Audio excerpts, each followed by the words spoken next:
अल्लाह उन्हीं लोगों की तौबा कबूल फरमाता है जो नादानी से बुरी हरकत कर बैठते हैं, फिर जल्द तौबा कर लेती हैं। बस ऐसे लोगों पर अल्लाह तवज्जो करता है और वो सब कुछ जानने वाला है, हिकमत वाला है।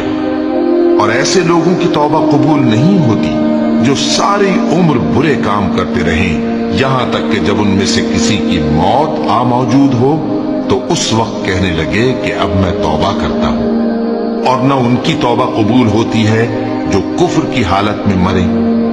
ऐसे लोगों के लिए हमने दर्दनाक अजाब तैयार कर रखा है।